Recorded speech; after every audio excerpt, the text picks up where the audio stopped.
Hi, PIS healthy ಕುಕ್ಕಿಗೆ ಸ್ವಾಗತ. ಇವತ್ತಿನ recipe ಹಾಲು ಹೋಳಿಗೆ ಅಥವಾ ಹಾಲು ಒಬ್ಬಟ್ಟು ಸ್ವೀಟ್ ಮಾಡಿ ತೋರಿಸ್ತಾ ಇದ್ದೀನಿ. ಇದು ಒಬ್ಬೊಬ್ರು ಒಂದೊಂದು ಥರ ಡಿಫ್ರೆಂಟಾಗಿ ಮಾಡ್ತಾರೆ. ನಾನು ನಮ್ಮನೆಯಲ್ಲೂ ಹಾಲು ಹೋಳಿಗೆ ಮಾಡಿ ತೋರಿಸ್ತಾ ಇದ್ದೀನಿ. ನಿಮ್ಗೆ ಇಷ್ಟ ಆದರೆ ತುಂಬ ಚೆನ್ನಾಗಿರುತ್ತೆ ಅಂದ್ಕೊಂಡೆ ಮಾಡಿ ತೋರಿಸ್ತಾ ಇದ್ದೀನಿ. ನೀವು ತಿಂದ್ಬಿಟ್ಟು ಹೇಗಿತ್ತು ಅಂತಂದೇಳಿ ನೀವೇ ಅನ್ಕೋತೀರಾ ತುಂಬ ಚೆನ್ನಾಗಿತ್ತು ಅಂತಲೇ ಅನ್ಕೋತೀರಾ. ನಾನು ಮಾಡೋ ಥರ ಮಾಡ್ಕೊಂಡು ಒಂದ್ಸಲ ಟ್ರೈ ಮಾಡಿ. ತುಂಬ ಚೆನ್ನಾಗಿರುತ್ತೆ, ತುಂಬ ಚೆನ್ನಾಗೂ ಬರುತ್ತೆ. ಕೆಲವರು ಒಬ್ಬೊಬ್ರ ಮನೇಲಿ ಒಂದೊಂದು ಥರ ಹಾಲು ಹೋಳಿಗೆ ಅಂತಂದರೆ ನಿಮಗೆ ಗೊತ್ತಾಗುತ್ತೆ. ನಮ್ಮ ಮನೇಲಿ ಈ ಥರ ಮಾಡ್ತೀವಲ್ವ, ಇವರೇನು ಈ ಥರ ಮಾಡಿದ್ದಾರೆ ಅಂತ ನೀವೇ ಅನ್ಕೋತೀರಾ. ಇದು ತುಂಬ ಟೇಸ್ಟಾಗಿರುತ್ತೆ, ಇಷ್ಟಪಡ್ತೀರಾ ಅಂದ್ಬಿಟ್ಟು ಮಾಡಿ ತೋರಿಸ್ತಾ ಇದ್ದೀನಿ. ಇದಕ್ಕೆ ಬೇಕಾಗಿರೋಂಥ ಐಟಮ್ಸು ಇಲ್ಲಿಟ್ಟಿದ್ದೀನಿ, ನೋಡ್ಕೊಳ್ಳಿ.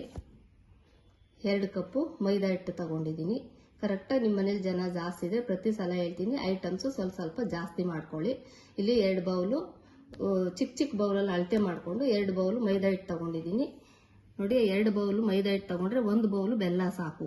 ಅದು ಕರೆಕ್ಟಾಗಿ ಅಳತೆ ಮಾಡ್ಕೊಳ್ಳಿ. ನಾನೇನು ಅಂದಾದ್ಮೇಲೆ ನಿಮಗೆ ತೋರ್ಸೋಕ್ಕೋಸ್ಕರ ಹೇಳ್ತಾ ಇದ್ದೀನಿ. 1 ಬೌಲು ಬೆಲ್ಲ ತಗೊಳ್ಳಿ, 1 ಗ್ಲಾಸು ಹಾಲು. ಜನ ಜಾಸ್ತಿ ಇದೆ, ನಾನು ಸ್ವಲ್ಪ ಹಾಲು ಜಾಸ್ತಿ ಮಾಡ್ಕೊಳ್ಳಿ. 1 ಗ್ಲಾಸ್ ಹಾಲು, ಒಣಗಿದ ಕೊಬ್ಬರಿ, ಗಸಗಸೆ, 2 ರಿಂದ 3 ಏಲಕ್ಕಿ, ಸ್ವಲ್ಪ ಅರಿಶಿನ ಪೌಡ್ರು, ಒಂದು ಟೀ ಸ್ಪೂನ್ ಅಷ್ಟು ಉಪ್ಪು ಹಾಕ್ಬಿಟ್ಟು ತೋರಿಸ್ತೀನಿ ಹಿಟ್ಟಿಗೆ ಹೇಗೆ ಕಲಸೋದು ಅಂದ್ಬಿಟ್ಟು. ಇಷ್ಟು ಐಟಮ್ ಸಾಕು, ತುಂಬ ಟೇಸ್ಟಿಯಾಗಿರುತ್ತೆ. ಹೇಗೆ ಮಾಡೋದು ಅಂತ ಹೇಳ್ಕೊಡ್ತೀನಿ, ನೋಡ್ಕೊಳ್ಳಿ. ನೋಡಿ, ಹಸಿಟ್ಟು ಈ ಬೌಲ್ಗೆ ಹಾಕೊಂಡಿದ್ದೀನಿ. ಉಪ್ಪು ಅರಿಶಿನ ಪೌಡ್ರ್ ಏನಕ್ಕೆ ತೋರಿಸ್ತೀನಿ ಅಂದರೆ ಇದಕ್ಕೆ ನೋಡಿ ಒಂದು ಚಿಟಿಕೆ ಜಾಸ್ತಿ ಹಾಕ್ಕೊಳಕ್ಕೆ ಹೋಗ್ಬೇಡಿ. ನೋಡಿ, ಇಷ್ಟೇ ಹಾಕ್ಕೊಳ್ಳಿ ಉಪ್ಪು. ಇಷ್ಟು ಹಾಕೊಂಡ್ಬಿಟ್ಟು ಒಂದು ಸ್ವಲ್ಪ ಇದಕ್ಕೆ ಮಿಕ್ಸ್ ಮಾಡ್ಕೊಳ್ಳಿ. ಅರಿಶಿನ ಪೌಡ್ರು ಅಷ್ಟೇ 1 ಟೀ ಸ್ಪೂನ್ ಅರಿಶಿನ ಪೌಡ್ರು ನಾನು ಅಂದಾದ್ಮೇಲೆ ಹಾಕ್ತಾ ಇದ್ದೀನಿ. ನೀವು ಮಾಡ್ಕೋಬೇಕಾದ್ರೆ ಸ್ಪೂನಲ್ಲೇ ಹಾಕ್ಕೊಳ್ಳಿ. ನೋಡಿ, ಒಂದು ಸ್ವಲ್ಪ ಅರಿಶಿನ ಪೌಡ್ರು ಹಾಕೊಂಡ್ಬಿಟ್ಟು ಚೆನ್ನಾಗಿ ಮಿಕ್ಸ್ ಮಾಡ್ಕೊಂಡ್ಬಿಡಿ.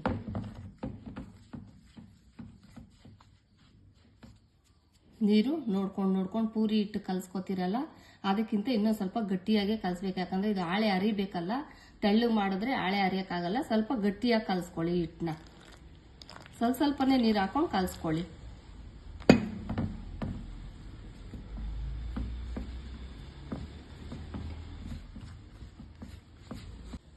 ನೋಡಿ, ಎಷ್ಟು ಗಟ್ಟಿ ಅಂದರೆ ಕರೆಕ್ಟಾಗಿ ನೋಡಿ, ಇಷ್ಟು ಗಟ್ಟಿ ಇರಬೇಕು. ನೋಡಿ, ಇದೇ ಥರನೇ ನೀವು ಗಟ್ಟಿಯಾಗಿ ಸ್ವಲ್ಪ ಗಟ್ಟಿಯಾಗಿ ಕಲಿಸ್ಕೊಳ್ಳಿ. ಪೂರಿ ಥರ ಕಲಿಸ್ಕೊಂಡ್ರೆ ಅರಿಯೋದು ಸ್ವಲ್ಪ ಮಣೆಗೆಲ್ಲ ಮೆತ್ಕೊಳ್ಳುತ್ತೆ. ಹಂಗಾಗಿ ಇದೇ ಥರನೇ ಕಲಿಸ್ಕೊಳ್ಳಿ. ಇದಕ್ಕೆ ಹಿಟ್ಟು ಹಾಕ್ಕೊಂಡು ಎಷ್ಟು ತೆಳ್ಳಗೆ ಅರಿಬೇಕಂತ ತೋರಿಸ್ತೀನಿ. ಮಾತ್ರ ಹಿಟ್ಟು ಇಷ್ಟೇ, ಅದಕ್ಕೆ ನೀವು ಕಲಿಸ್ಕೊಳ್ಳಿ.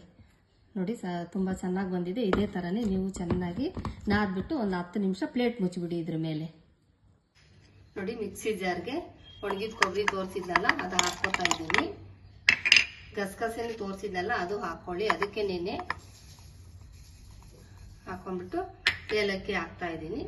ಏಲಕ್ಕಿ ಅದಕ್ಕೆ ಹಾಕೊಂಡು ನುಣ್ಣಗೆ ರುಬ್ಕೊಂಡ್ಬಿಡೋಣ. ನೋಡಿ, ನುಣ್ಣಗೆ ರುಬ್ಕೊಂಡಿದ್ದೀನಿ. ನೀವು ಇಷ್ಟೇ, ಅದಕ್ಕೆ ನುಣ್ಣಗೆ ಏಲಕ್ಕಿ ಮತ್ತೆ ಕೊಬ್ಬರಿ ಗಸಗಸೆ ನುಣ್ಣಗೆ ರುಬ್ಕೊಂಡ್ಬಿಡಿ. ಇಷ್ಟೇ ರುಬ್ಕೊಳ್ಳಿ ಸಾಕು. ಪೇಸ್ಟ್ ಥರನೇ ರುಬ್ಕೊಳ್ಳಿ, ಚೆನ್ನಾಗಿರುತ್ತೆ.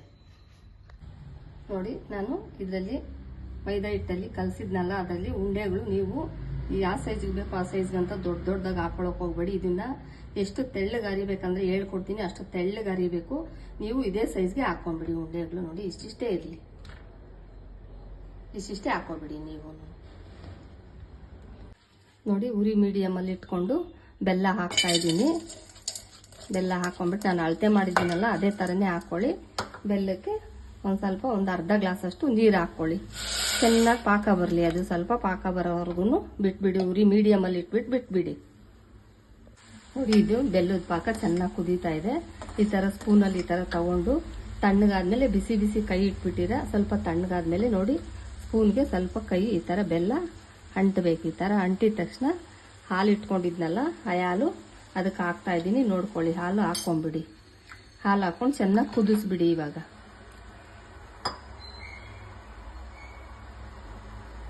ನೋಡಿ, ಚೆನ್ನಾಗಿ ಕುದೀತಾ ಇದೆ. ಇದು ಏಲಕ್ಕಿ ಕೊಬ್ಬರಿ ಗಸಗಸೆ ರುಬ್ಕೊಂಡಿದ್ದೀವಲ್ಲ, ನೀವು ಇಷ್ಟೇ, ಅದಕ್ಕೆ ನುಣ್ಣಗೆ ರುಬ್ಕೊಳ್ಳಿ. ತುಂಬ ಟೇಸ್ಟ್ ಇರುತ್ತೆ ರೀ, ಡಿಫ್ರೆಂಟ್ ಅನ್ಕೊಬೇಡಿ. ಇದನ್ನು ಒಂದ್ಸಲ ಟ್ರೈ ಮಾಡಿ, ತುಂಬ ಚೆನ್ನಾಗಿರುತ್ತೆ. ನೋಡಿ, ಅದನ್ನ ರುಬ್ಕೊಂಡಿರೋದನ್ನ ಹಾಲನ್ನ ಹಾಕ್ತಾ ಇದ್ದೀನಿ. ಕೊಬ್ಬರಿ ಗಸಗಸೆ ಏಲಕ್ಕಿ ಹಾಲನ್ನು ಅದಕ್ಕೆ ಹಾಕ್ಬಿಟ್ಟು ಕುದಿಸ್ಬಿಡಿ. ನೋಡಿ, ಚೆನ್ನಾಗಿ ಕುದ್ದಿದೆ. ಇದ್ರ ಫ್ಲೇವರ್ ಏನೇ ಸಖತ್ತಾಗಿರುತ್ತೆ. ಯಾಕಂದ್ರೆ ಕೊಬ್ಬರಿ ಗಸಗಸೆ ಏಲಕ್ಕಿ ಎಲ್ಲ ಹಾಕಿರ್ತೀವಲ್ವ, ತುಂಬ ಚೆನ್ನಾಗಿರುತ್ತೆ ಫ್ಲೇವರ್. ನೋಡಿ, ಕುದ್ದಿದೆ.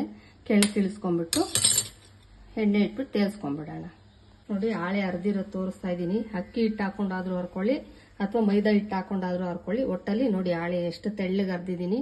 ನೀವು ಇದೇ ಥರನೇ ಹಾಳೆಗಳನ್ನ ಹರ್ಕೊಂಡ್ಬಿಡಿ. ನೋಡಿ ಒಂದರಿಂದ ಒಂದು ಎಲ್ಲ ಇದೇ ಥರನೇ ಹರ್ಕೊಂಡಿದ್ದೀನಿ. ಇದೇ ಥರನೇ ಹರ್ಕೊಳ್ಳಿ ನೀವು.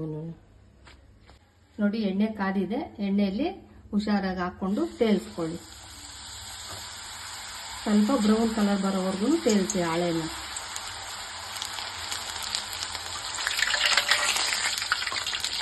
ಈ ಥರ ತಿರ್ವಾಕೊಂಡು ಕಲರ್ ಸ್ವಲ್ಪ ಚೇಂಜ್ ಆಗ್ತಿದ್ದಂಗೆ ತಕ್ಕೊಂಡ್ಬಿಡಿ.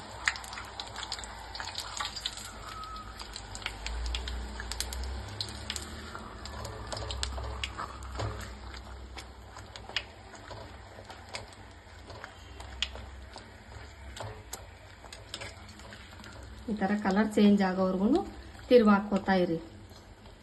ನೋಡಿ ಕಲರ್ ಈ ಥರ ಆಗಿದೆಯಲ್ವಾ. ಈ ಥರ ಕಲರ್ ಆಗಿದ ತಕ್ಷಣ ಇಲ್ಲಿ ಬೆಲ್ಲದಿದ್ದು ನಾವು ಮಾಡ್ಕೊಂಡಿದ್ದೀವಲ್ವಾ ಕಾಯಿ ಅಂತಾರ, ಅದಕ್ಕೆ ಹಾಕ್ಬಿಡಿ. ಎಲ್ಲ ಒಂದೊಂದೇ ಹಾಕ್ಬಿಡಿ. ನೋಡಿ ಈ ಕಲರ್ ಬರೋವರೆಗೂ ಹಾಕೊಂಡು ಎಲ್ಲ ಇದಕ್ಕೆ ಒಂದರಿಂದ ಒಂದು ಅಥವಾ ಒಂದೊಂದೇ ಹಾಕೊಳ್ಳಿ. ನಾನು ಸುಮ್ಮನೆ ಇಲ್ಲಿ ನಿಮಗೆ ತೋರ್ಸೋಕ್ಕೆ 2-3 ಹಾಕ್ತಾ ಇದ್ದೀನಿ. ಒಂದೊಂದೇ ಹಾಕ್ಬಿಟ್ಟು ನೋಡಿ ಈ ಥರ ಪ್ರೆಸ್ ಮಾಡಿಬಿಡಿ. ಚೆನ್ನಾಗಿ ಅದರೊಳಗೆ ಹಾಕೊಂಡು ಪ್ರೆಸ್ ಮಾಡಿಬಿಡಿ. ಎಲ್ಲ ಹಾಳೆಗಳ್ನು ತೋರಿಸ್ತಾ ಇಲ್ಲ, ಇನ್ನೊಂದು ಸ್ವಲ್ಪ ನಿಮಗೆ ನೋಡ್ಕೊಳ್ಳಿ ಅಂದ್ಬಿಟ್ಟು ಒಂದು 5-6 ಹಾಳೆ ಅರ್ದ್ಬಿಟ್ಟು ತೋರಿಸ್ತಾ ಇದ್ದೀನಿ. ಮಿಕ್ಕಿದ್ದೆಲ್ಲ ತೇಲ್ಸ್ಬಿಟ್ಟು ಸೇಮ್ ಇದೇ ಥರನೇ ಪ್ರೆಸ್ ಮಾಡ್ಕೊಂಬಿಡಿ. ನೋಡಿ ಎಲ್ಲ ಅದ್ರಲ್ಲಿ ಅದ್ದಿದ್ದೀನಿ. ನೀವು ಇದೇ ಥರ ಅದ್ಕೊಂಡು ಇನ್ನೊಂದು ಸ್ವಲ್ಪ ನೋಡಿ ಕಾಯಲ್ಲಿ ಇಷ್ಟ ಐತಲ್ವಾ, ಇಷ್ಟಿದ್ದಂಗೆನೆ ಬಿಟ್ಬಿಡಿ. ಜಾಸ್ತಿ ಹಾಕೊಳಕ್ ಹೋದ್ರೆ ಗಟ್ಟಿ ಆಗ್ಬಿಡುತ್ತೆ. ಗೊತ್ತಿಲ್ದಿದ್ದವ್ರು ಪಾಪ ಆ ಥರ ಮಾಡ್ಕೊಳಕ್ ಹೋಗ್ಬೇಡಿ. ಇನ್ನೊಂದು ಸ್ವಲ್ಪ ತೆಳುವಿದ್ದಂಗೆನೆ ಪ್ಲೇಟ್ ಮುಚ್ಚಿಬಿಡಿ. ಒಂದು 5 ನಿಮಿಷ ಮುಚ್ಚಿಬಿಡಿ. ಎಲ್ಲ ನೆನ್ಕೊಳ್ಳುತ್ತೆ. ಬೌಲ್ಗೆ ಹಾಕೊಂಡು ಟೇಸ್ಟ್ ಮಾಡ್ಕೊಳ್ಳಿ ಹೇಗಿತ್ತು ಅಂತಂದೇಳಿ, ನಿಮಗೆ ಗೊತ್ತಾಗುತ್ತೆ. ನೋಡಿ ಬಿಸಿ ಬಿಸಿ ಹಾಲು ಹೋಳಿಗೆ ಅಥವಾ ಹಾಲು ಒಬ್ಬಟ್ಟು ರೆಡಿ ಆಗಿದೆ.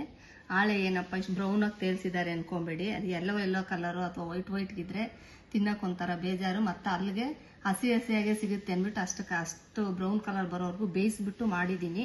ತುಂಬ ಚೆನ್ನಾಗಿರುತ್ತೆ. ಎಲ್ಲರೂ ಒಂದೊಂದು ಥರ ಮಾಡ್ತಾರೆ. ನಾನು ಈ ಥರ ನಮ್ಮನೇಲಿ ಯಾವ ಥರ ಮಾಡ್ತೀನೋ ಆ ಥರ ಮಾಡಿ ಇಷ್ಟಪಟ್ಟೇ ಪಡ್ತೀರ ಅಂದ್ಕೊಂಡು ಮಾಡಿದ್ದೀನಿ. ತಿನ್ಬಿಟ್ಟು ಹೇಗಿತ್ತು ಅಂತ ಹೇಳಿ ಲೈಕ್ ಮಾಡಿ, ಶೇರ್ ಮಾಡಿ, ಸಬ್ಸ್ಕ್ರೈಬ್ ಆಗೋದು ಮರಿಬೇಡಿ. ಸಬ್ಸ್ಕ್ರೈಬ್ ಆಗಿ ಸಪೋರ್ಟ್ ಮಾಡಿ. Okay bye, thank you.